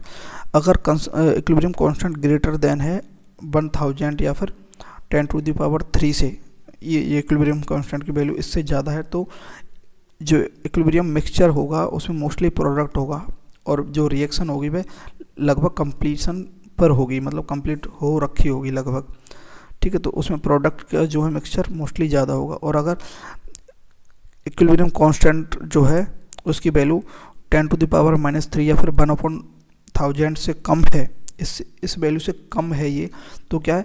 Equilibrium mixture में मोस्टली रिएक्टेंट हो गया, यानी कि रिएक्शन अभी स्टार्ट नहीं हुई या फिर स्टार्ट होने वाली है, ठीक है। अगर इसके बीच में है इक्विलिब्रियम कांस्टेंट इससे कम नहीं, इससे थोड़ा सा ज़्यादा है 1/1000 से, और 1000 से ज़्यादा ना होकर उससे कम है, तो इनके बीच में है, तो इक्विलिब्रियम मिक्सचर जो है reactant and product considerable amount में रखता है, जैसे ये केसी है। अगर इसकी वैल्यू जो है 10⁻³ से ज़्यादा है तो रिएक्शन प्रोसेस्ड होगी, ऑलमोस्ट कंप्लीशन होगी। और अगर 10⁻³ से भी कम है तो रिएक्शंस हार्डली प्रोसेस, यानी कि इसमें रिएक्टेंट का अमाउंट ज़्यादा होगा। लेकिन इनके बीच में है केसी 10⁻³ और 10⁻³ के बीच में, तो बोथ रिएक्टेंट और products are present at equilibrium constant बढ़ता है तो स्टेबिलिटी ऑर्डर किसका बढ़ेगा? कांस्टेंट बढ़ेगा तो प्रोडक्ट ज़्यादा अमाउंट में बनेगा तो स्टेबिलिटी प्रोडक्ट की बढ़ेगी। इक्विलिब्रियम कांस्टेंट कम होगा तो स्टेबिलिटी रिएक्टेंट की बढ़ेगी, जो हमने एक एग्जांपल से देख लिया था। एप्लीकेशन ऑफ इक्विलिब्रियम कांस्टेंट की एप्लीकेशन क्या है? Predict the direction of reaction की डायरेक्शन भी हम बता सकते हैं। जैसे ये कोई रिएक्शन है, क्यूसी क्या होता है? रिएक्शन क्वोशिएंट बोलता है is defined at any moment of reaction. KC तो क्या है, कब पता लगता है हमें? जब हम इक्विलिब्रियम पर होते हैं, डिफाइंड एट इक्विलिब्रियम पर ही केसी फाइंड होता है, और ये किसी से भी चेंज नहीं होता। प्रेशर, वॉल्यूम, कंसंट्रेशन, मोल, टेम्परेचर, केवल टेम्परेचर पर डिपेंड करता है। लेकिन जो है रिएक्शन क्वोशिएंट जो है किसी भी टाइम पर हम निकाल सकते हैं। मान लेते हैं हमने रिएक्शन में अचानक से कुछ रिएक्टेंट ऐड किए या फिर कोई भी प्रेशर बढ़ाया, तो हम इसमें ऐड करके इस इक्वेशन में तो हम क्यूसी निकाल सकते हैं। तो QC is defined at any moment of reaction. QC value depends कर सकती है प्रेशर पर, कंसंट्रेशन पर, मोल पर, वॉल्यूम पर, टेम्परेचर पर। QC value varies during the reaction के दौरान वेरी भी कर सकती है, क्योंकि रिएक्टेंट और प्रोडक्ट की कंसंट्रेशन वगैरह चेंज होती रहती है। लेकिन केसी जो है it is defined at equilibrium, do not depend on pressure, volume, moles and concentration. It जो है कि इक्विलिब्रियम कांस्टेंट है, फिक्स है for a reaction at constant temperature पर। एक रिएक्शन के लिए फिक्स होता है केसी। जैसे डायरेक्शन ऑफ रिएक्शन देखें, अगर क्यूसी की वैल्यू ज़्यादा है केसी से तो बैकवर्ड होगी, reaction will go in backward direction. अगर क्यूसी की वैल्यू कम है केसी से, यानी केसी की वैल्यू ज़्यादा है तो फॉरवर्ड रिएक्शन होगी। और केसी और क्यूसी इक्वल हैं तो रिएक्शन किस पर होगी? इक्विलिब्रियम पर होगी। जैसे केसी इक्वल क्यूसी, ये इक्विलिब्रियम कंडीशन है। अगर केसी ज़्यादा है तो फॉरवर्ड रिएक्शन होगी, रिएक्शन कैसी हो? फॉरवर्ड। और क्यूसी अगर ज़्यादा है, केसी कम है तो बैकवर्ड होगी। केसी ज़्यादा है तो फॉरवर्ड, ये बात याद रखना। क्यूसी से ये देख लो, मतलब अगर क्यूसी कम है तो वह ऊपर जा कर के रिएक्शन आगे जा कर के जो है प्रोडक्ट बनाएगी तो फॉरवर्ड होगी रिएक्शन। और अगर क्यूसी और केसी इक्वल हैं तो इक्विलिब्रियम पर रहेगी। अगर क्यूसी ज़्यादा है तो फिर से बैकवर्ड में जा कर के रिएक्शन केसी के इक्वल होकर के इक्विलिब्रियम में आना चाहेगी, तो ये बैकवर्ड होगी। सीधी सी बात है, क्यूसी कम है, केसी कम है, क्यूसी ज़्यादा है तो क्या होगी? बैकवर्ड होगी।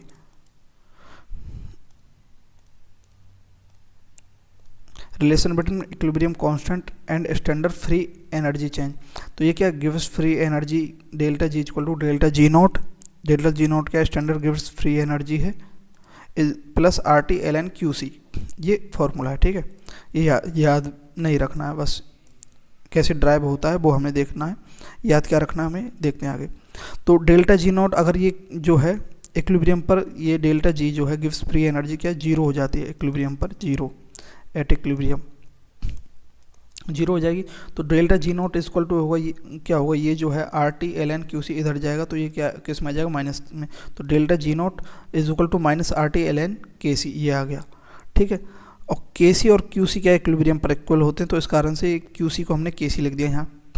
और अगर हम इसका लॉग निकालते हैं तो लॉग के लिए -2.303 RT लॉग केसी ये लिख देते हैं। तो ये डेल्टा जी नॉट जो है क्या होगा, -2.303 RT लॉग केसी। ये फॉर्मूला हमें याद रखना है बस। और ये तो जो है थर्मोडायनेमिक्स में से जो है ये रिलेशन है, और ये इलेक्ट्रोकेमिस्ट्री से जो हमें नहीं पढ़ना है, ना कि सिलेबस में है। तो तो ये याद रखना, delta G naught is equal to -RT ln KC, या फिर delta G naught is equal to -2.303 RT log KC. Next देखते हैं, क्वेश्चन नहीं करेंगे, बाद में करेंगे। इक्विलिब्रियम मिक्सचर क्या होता है, वही concentration of reactant product at equilibrium पर होते हैं, जिसे क्या बोलते हैं, इक्विलिब्रियम मिक्सचर बोलते हैं। If initial concentration and reactant initial concentration of reactant और केसी दिया हुआ होता है, तब हम कैसे निकालते हैं। मान लेते हैं ये रिएक्टेंट से प्रोडक्ट बन रहा है 2P, R से 2P बन रहा है, तो इनिशियल कंसंट्रेशन R की क्या है, C है, तो इनिशियल कंसंट्रेशन प्रोडक्ट तो बनेगा नहीं, 0 रहेगी। फिर इक्विलिब्रियम पर क्या है, R की कंसंट्रेशन कुछ अमाउंट में यहाँ से रिएक्टेंट प्रोडक्ट में बदल गया, तो कितना बना, -X, C -X हो गई इसकी कंसंट्रेशन R की, तो 2P क्या हो जाएगा, X से एक मतलब -X जाएगा तो 1P बनेगा, तो यहाँ 2 मोल हैं P के, तो यहाँ क्या हो जाएगा 2P 2X हो जाएगा, सॉरी है ना, 2X हो जाएगा यहाँ। तो इसका जो केसी निकालेंगे तो क्या होगा, concentration of product upon concentration of reactant. तो कंसंट्रेशन प्रोडक्ट और कोफिशिएंट जो होता है स्टोइकियोमेट्रिक कोफिशिएंट, उसकी तो पावर लगती है, तो पावर यहाँ 2 लग जाएगी क्योंकि कोफिशिएंट 2 है अपॉन रिएक्टेंट। तो देखो कंसंट्रेशन क्या है प्रोडक्ट की 2X है, 2X की पावर 2, और रिएक्टेंट की क्या है C-X। तो केसी क्या हो जाएगा, इसकी पावर इससे मल्टीप्लाई करेंगे 2 2 4x² अपॉन CX। तो ये केसी हमने निकाल लिया, ठीक है। अगर हमें क्या दे रखा है, कंसंट्रेशन दे रखा है रिएक्टेंट की और केसी दे रखा है, तो हम केसी निकाल सकते हैं, ठीक है। Initial concentration. दूसरा है initial pressure of reactant and KP given दे रखा है। रिएक्टेंट का तो प्रोडक्ट का तो हम निकाल सकते हैं ना, रिएक्टेंट का इनिशियल P0 है प्रेशर, ठीक है। तो ये 2P में जा रहा है रिएक्टेंट, तो इसका जो प्रेशर जो होगा P0 -X होगा, तो प्रोडक्ट क्या होगा 2X होगा। तो Kp इज इक्वल टू क्या, partial pressure of P product, और उसका जो कोफिशिएंट 2 है ये इसका स्क्वायर में सॉरी पावर में, upon partial pressure of reactant. Reactant की पावर कितनी है, 1 ही है, यहाँ 1 ही है, तो 1 लिख देंगे। तो इसका जो पार्शियल प्रेशर कितना है प्रोडक्ट का 2X, तो 2X अपॉन P0 -X किसका है, रिएक्टेंट का। तो इसको अब अगर मल्टीप्लाई करेंगे 4x² अपॉन P0 -X, ये Kp आ गया, ठीक है। नेक्स्ट देखते हैं, इनिशियल मोल ऑफ रिएक्टेंट्स दे रखे हो और Kc दे रखा हो, तो रिएक्टेंट्स n मोल दे रखे हैं, तो प्रोडक्ट इनिशियल में 0 रहेंगे, ठीक है। तो इक्विलिब्रियम पर क्या है n-x मोल इसमें से चले गए, तो क्या बनेंगे, प्रोडक्ट बनाएगा। तो प्रोडक्ट यहाँ 2 हैं, 2 मोल है, तो 2x मोल बना देगा, ठीक है। तो केसी निकालने के लिए क्या, कंसंट्रेशन ऑफ P का स्क्वायर सॉरी P की पावर क्या होगी, प्रोडक्ट की पावर स्टोइकियोमेट्रिक कोफिशिएंट क्या 2 है, तो 2 लिख देंगे अपॉन रिएक्टेंट। तो यहाँ कंसंट्रेशन क्या है, तो यहाँ तो मोल दे रखा है, हमें कंसंट्रेशन मालूम नहीं। अगर हम यहाँ 2x अपॉन n-x लिख देंगे ये, तो ये गलत हो जाए, क्योंकि ये कंसंट्रेशन नहीं है, ये क्या मोल है, मोल है, मोल ऑफ प्रोडक्ट, ये मोल ऑफ रिएक्टेंट। तो मोल को अगर हम कंसंट्रेशन में कन्वर्ट करते हैं, तो मोल कंसंट्रेशन क्या होता है, मोल अपॉन वॉल्यूम, मोल पर लीटर। तो यहाँ इसकी कंसंट्रेशन का 2x अपन b कर देंगे वॉल्यूम। अगर वॉल्यूम नहीं दे रखा है तो 1 लीटर वॉल्यूम मान करके डिवाइड में वॉल्यूम कर देंगे, तब इसको अगर करेंगे तो ये क्या केसी निकल के आ जाएगा, ये रिलेशन हो गया। नेक्स्ट क्वेश्चन बाद में करेंगे। डिग्री ऑफ डिसोसिएशन, ये क्या होता है, अल्फा होता है। डिग्री ऑफ डिसोसिएशन क्या होता है, अल्फा होता है। और ये क्या होता है, number of mole of dissociate, यानी कितने मोल्स जो है डिसोसिएट हुए हैं। मान लीजिए जैसे PCl है, इसमें से कितने मोल, PCl कितने मोल में डिसोसिएट हुआ है, जैसे 1 मोल तो PCl3 और 1 मोल Cl2 में। तो number of mole dissociated upon initial mole of molecule take, initially कितने मोल लिए थे मॉलिक्यूल्स के, ये जो है अल्फ़ा फ्रैक्शन में होता है हमेशा।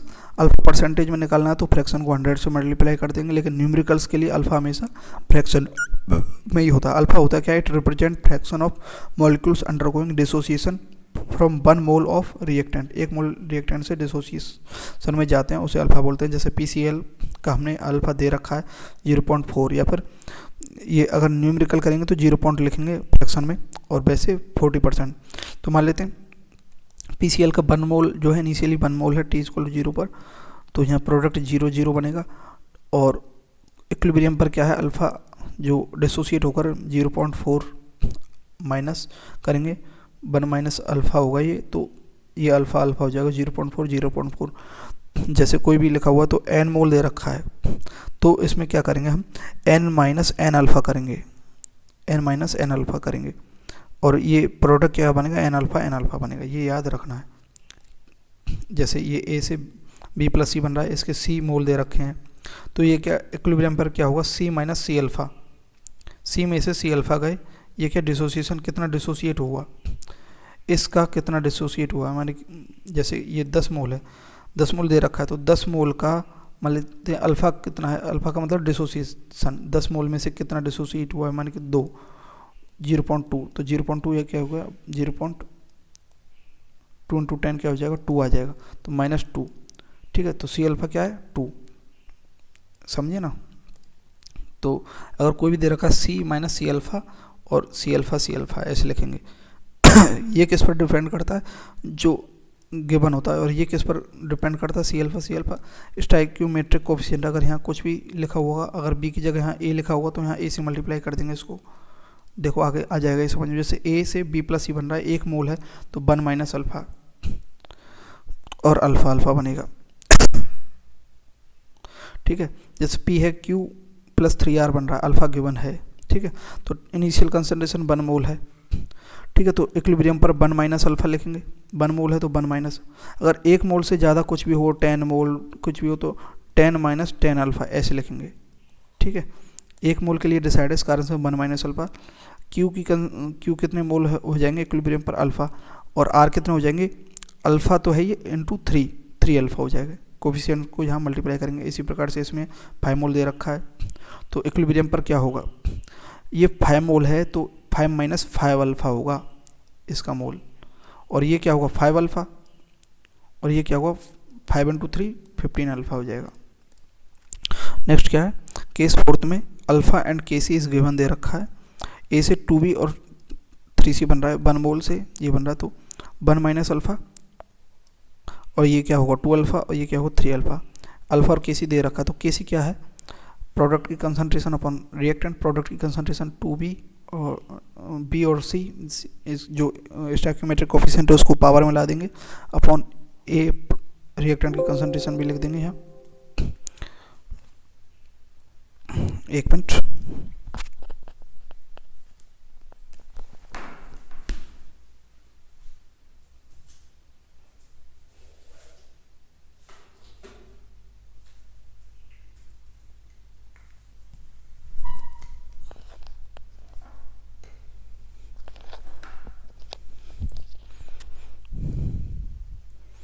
तो देखते हैं यहाँ पर मोल दे रखे हैं, किसके B के मोल कितने हैं, 2 अल्फ़ा अपन B, ये B क्या वॉल्यूम है, क्योंकि कंसंट्रेशन लिखनी है ना हमें।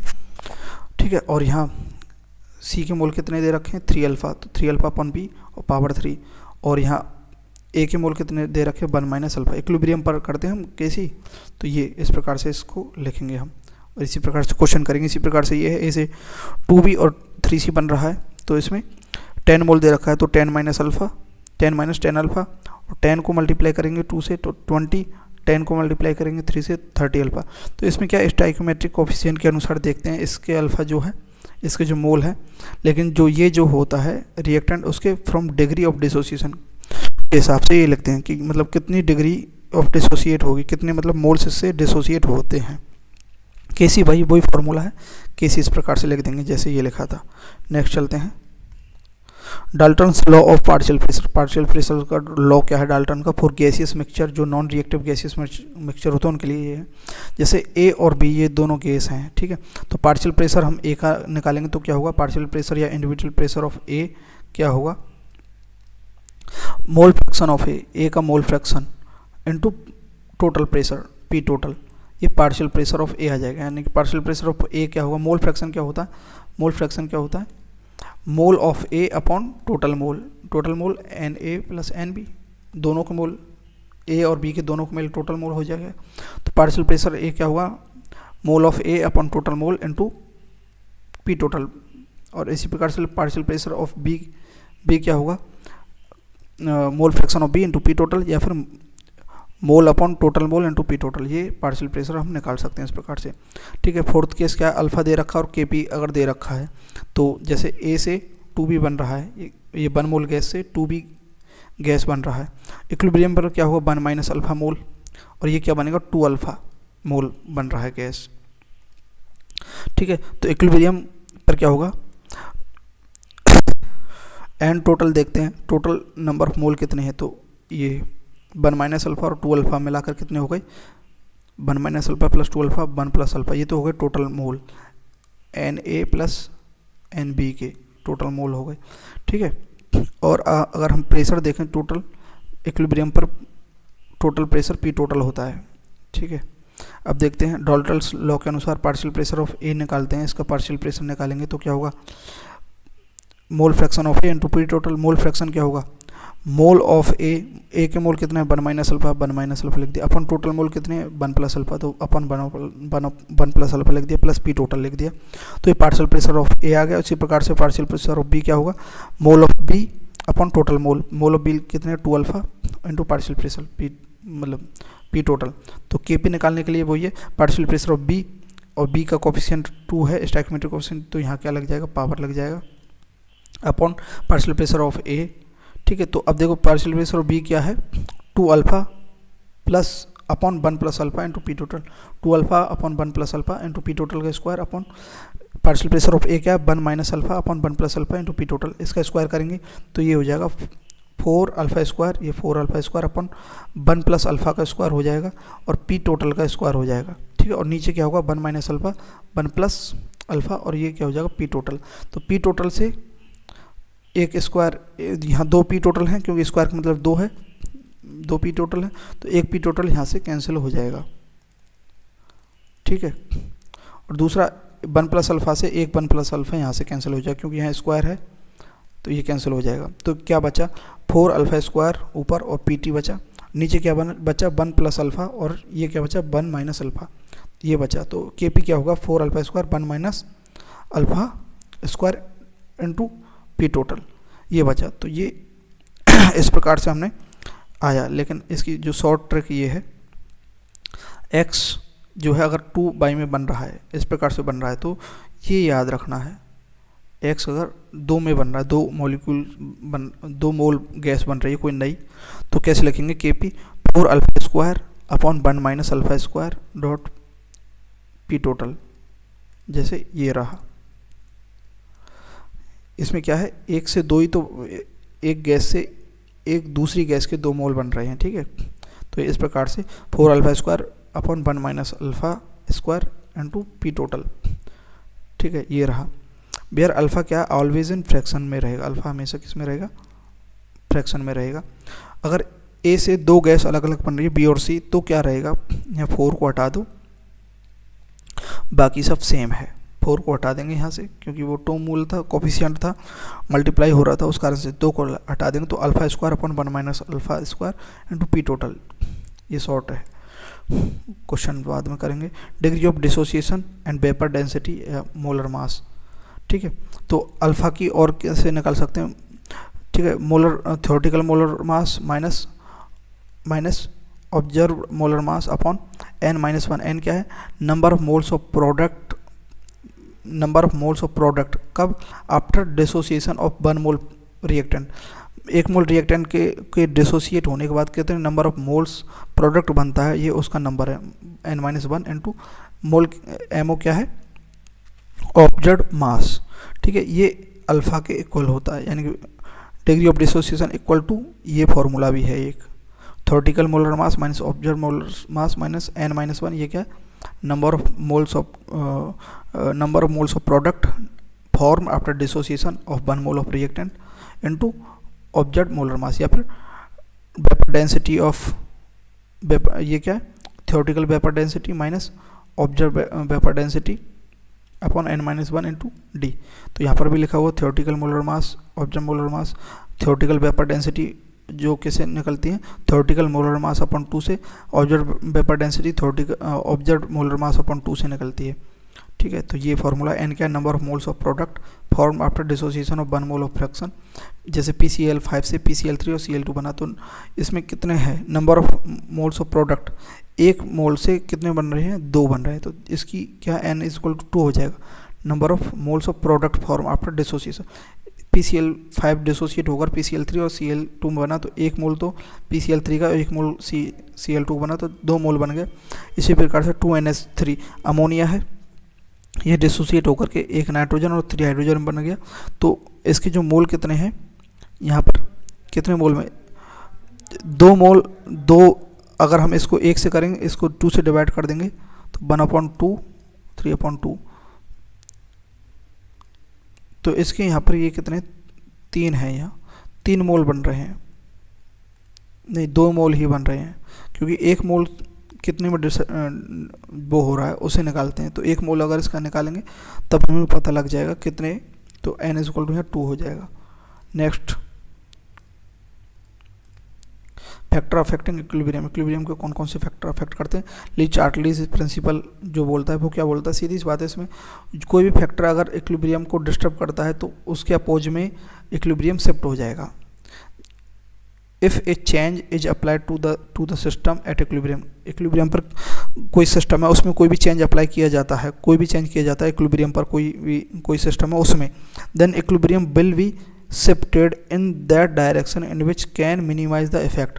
तो वह इक्विलिब्रियम किस डायरेक्शन में जाएगा जिसमें effect minimize of change applied, जो चेंज अप्लाइड किया है उसके द्वारा जो इफेक्ट हुआ उस इफेक्ट को मिनिमाइज कर सके, उस डायरेक्शन में इक्विलिब्रियम जाएगा। And equilibrium is established again under the new condition, के अंदर दोबारा स्टेबलाइज हो जाएगा। जैसे ये रिएक्टेंट से प्रोडक्ट बनता है, ठीक है, अगर हम रिएक्टेंट की कंसंट्रेशन इसमें बढ़ा देंगे तो इक्विलिब्रियम डिस्टर्ब हो गया, क्योंकि इसमें रिएक्टेंट की कंसंट्रेशन ज़्यादा आ गई, तो उस कारण से ये रिएक्टेंट फिर से प्रोडक्ट में बनेगा इक्विलिब्रियम जाने के लिए। तो अगर रिएक्टेंट की कंसंट्रेशन बढ़ाएंगे तो equilibrium will shift in forward direction, ठीक है, यानी कि ज़्यादा प्रोडक्ट बनाएगा। और प्रोडक्ट की कंसंट्रेशन ज़्यादा बढ़ा देंगे तो इक्विलिब्रियम रिएक्टेंट बना देगा, यानी कि बैकवर्ड डायरेक्शन में जाएगा, अप्रोच करेगा बस, ठीक है।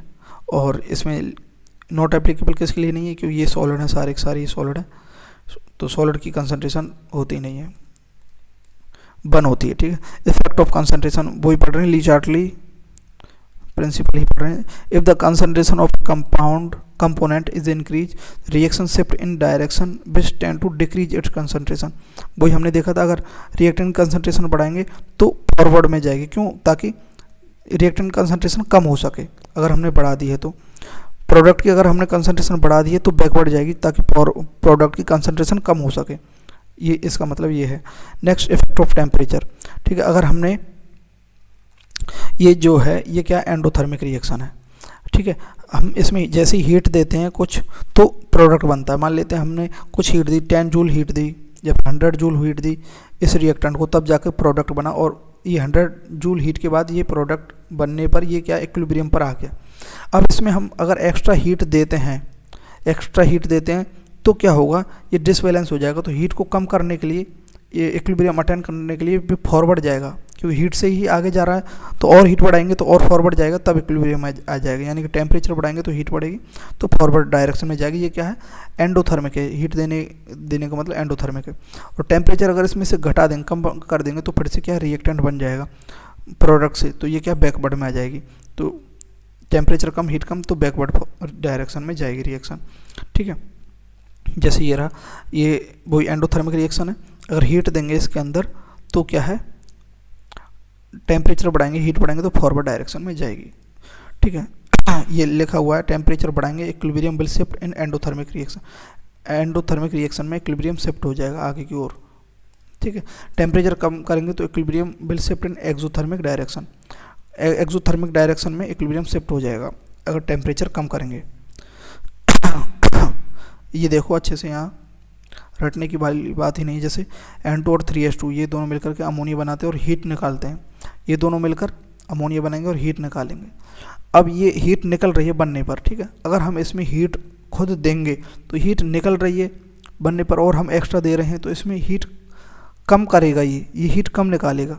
पहले 10 जूल निकाल रहा था, ठीक है, नॉर्मली, और हम इसमें एक्स्ट्रा दे रहे हैं 10 जूल या 100 जूल या फिर 2 जूल दे रहे हैं हम इसमें, तो ये क्या, इस 2 जूल को क्या है अपने अंदर ही एब्जॉर्ब करने के लिए इसमें से ये 2 जूल जो है कम करेगा। कहने का मतलब ये जस्ट इसके अपोजिट होगा। तो ये क्या, अगर टेम्परेचर बढ़ाएंगे इसमें तो रिएक्शन बैकवर्ड जाएगी, हीट बढ़ाएंगे तो बैकवर्ड रिएक्शन जाएगी, क्योंकि हीट तो निकल रही है उसमें ऑलरेडी, तो उसमें हम देंगे तो भाई बैकवर्ड चला जाएगा। और अगर हीट इसमें कम करेंगे, इससे हीट हम लेते जाएंगे, बाहर निकालते जाएंगे, तो ये क्या है, और हीट जनरेट करेगी, तो ये और ज़्यादा स्टेबल होता जाएगा और ये हीट बाहर को निकलती जाएगी। तो हीट निकल रही है यानी कि हीट इसमें कम करेंगे हम, तो टेम्परेचर कम करेंगे तो फॉरवर्ड रिएक्शन होगी। ठीक है, इफेक्ट ऑफ वॉल्यूम, ठीक है, जैसे या प्रेशर। अब जैसे अगर किसी भी रिएक्शन के अंदर हम प्रेशर बढ़ाएंगे तो वह रिएक्शन क्या, प्रेशर कम करना चाहेगी। प्रेशर कम करने के लिए क्या है, 2 मॉलिक्यूल से 1 मॉलिक्यूल में जाएगी, और अगर हम प्रेशर कम करते हैं किसी रिएक्शन के अंदर तो वह प्रेशर बढ़ाना चाहेगी तो 1 मॉलिक्यूल से वह 2 मॉलिक्यूल वाली जगह पर जाएगी। कैसे, देखो, इफ वॉल्यूम इज इंक्रीज या प्रेशर इज डिक्रीज, एक ही बात है, वॉल्यूम बढ़ेगा। वॉल्यूम कब बढ़ेगा, जब प्रेशर कम होगा। प्रेशर कम होगा तो वॉल्यूम बढ़ेगा। नहीं, volume is increase, pressure is decrease. Volume बढ़ेगा, प्रेशर कम होगा तब वॉल्यूम बढ़ेगा। सीधी सी बात है, किसी चीज़ के अंदर हम प्रेशर कम कर देंगे, उसे एक्सपेंड कर देंगे तो वॉल्यूम बढ़ जाएगा। ठीक है, hence reaction will shift in direction in which pressure increase. हम यहाँ प्रेशर डिक्रीज करें तो रिएक्शन किस डायरेक्शन में जाएगी, pressure increase, that is the direction in which number of moles of gas increase. Pressure कब बढ़ेगा, जब मोल ऑफ गैस बढ़ेंगे एंड वाइस वर्सा, और जस्ट उसी के अपोजिट भी हो जाएगा। वॉल्यूम बढ़ेगा मतलब प्रेशर कम करेंगे तो सीधी सी बात है रिएक्शन कहाँ जाएगी, जहाँ जिस और हमें प्रेशर बढ़ाना हो, तो reaction will move high gaseous mole side, जहाँ ज़्यादा मोल होंगे गैस के। सीधी सी बात है, ज़्यादा मोल्स ऑफ गैस होगी वो ज़्यादा प्रेशर लगाएगी। तो ये इक्विलिब्रियम में लाने के लिए, अगर वॉल्यूम कम है प्रेशर ज़्यादा है तो लोअर गैसियस मोल साइड जाएगी रिएक्शंस। जैसे N2 और 3H2 ये गैस है, ये 2NH3 और हीट, ये रिएक्शन है। इसके अंदर अगर हम वॉल्यूम बढ़ाते हैं और प्रेशर कम करते हैं, प्रेशर कम करेंगे तो रिएक्शन किधर जाएगी, देखो इस रिएक्शन को, तो इधर कितने मोल है, इधर 4 मोल गैस है, इधर कितने 2 मोल गैस है।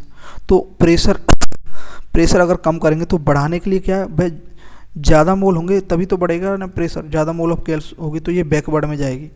और टेम्परेचर अगर कम करते हैं या हीट कम करेंगे इसमें, हीट कम कर देंगे इसमें, तो हीट कम करेंगे तो ये क्या है, ये हीट निकल जाएगी, मतलब यहाँ से तो निकालते रहेंगे और हीट बनाएगी तो ये किस में जाएगी, फॉरवर्ड में जाएगी। नेक्स्ट, जैसे ये इसमें अगर हम PCl5 तो इसमें अगर देखते हैं PCl3 कब बढ़ेगा, जब बैकवर्ड टेम्परेचर बढ़ाएंगे तो हीट बढ़ेगी तो रिएक्शन किस में जाएगी, फॉरवर्ड में जाएगी। और वॉल्यूम बढ़ाएंगे, अब प्रेशर कम करेंगे, तो प्रेशर कम कर रहे हैं तो किधर नंबर ऑफ मोल ज़्यादा है, इधर है, तो ये किस में जाएगी, फॉरवर्ड में जाएगी। इफेक्ट ऑफ कैटलिस्ट, कैटलिस्ट का कोई इफेक्ट नहीं होता। क्या होता है, due to catalyst the state of equilibrium is not affected. Catalyst के जा रहे इक्विलिब्रियम स्टेट इफेक्ट नहीं होते, that is no shift will occur as catalyst lower the activation energy of both the forward and reverse reaction by same amount. Catalyst क्या provides an alternate path having lower activation energy. एक क्या catalyst क्या activation energy को लो करके एक alternate path बना देता है ताकि रिएक्शन जल्दी हो सके। ये do not change equilibrium constant, gives free energy, entropy और एंथैल्पी। ये क्या है, रिड्यूस करता है time of achieve equilibrium achieve करने का जो टाइम है उसको कम कर देता है। जहाँ इक्विलिब्रियम 10 मिनट में आ रहा था, ये कैटलिस्ट उसे 2 मिनट में कर देगा इक्विलिब्रियम को। तो कैटलिस्ट का यही इफेक्ट है। Effect of inert gas addition, inert gas का एडिशन करवाएंगे एट कांस्टेंट वॉल्यूम पर करवाते हैं, वॉल्यूम पर।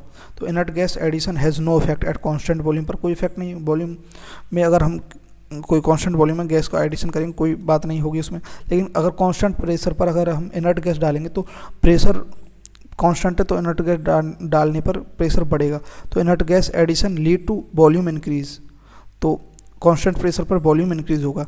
इक्विलिब्रियम बिल्ड shift in more gaseous mole, volume increase होगा तो प्रेशर कम होगा, वॉल्यूम बढ़ेगा तो प्रेशर कम होगा, तो प्रेशर कम होगा तो प्रेशर ज़्यादा करने के लिए किधर जाएंगे, मोल गैसियस साइड जाएंगे। ठीक है, तो जैसे ये है, इसमें हमने अगर helium gas is added at constant volume तो कोई इफेक्ट नहीं होगा। इसमें हीलियम गैस हमने ऐड किया एट कांस्टेंट प्रेशर पर ऐड किया, तो ये कांस्टेंट प्रेशर पर हीलियम गैस ऐड किया तो उसके वॉल्यूम में क्या होगी, इंक्रीज होगा वॉल्यूम, तो प्रेशर क्या होगा, इसका डिक्रीज होगा। तो प्रेशर डिक्रीज होगा तो क्या होगा, डिक्रीज प्रेशर हो रहा है अगर हम इसमें हीलियम गैस ऐड कर रहे हैं, तो ये बैकवर्ड में क्यों जाएगी, क्योंकि ताकि प्रेशर बढ़ा सके, क्योंकि यहाँ बैकवर्ड में क्या नंबर ऑफ मोल्स ज़्यादा है, नंबर ऑफ मोल जिधर है उधर ही रिएक्शन होगी। Thank you. यहाँ तक हमारे जो है ये चैप्टर कंप्लीट होता है, केमिकल इक्विलिब्रियम।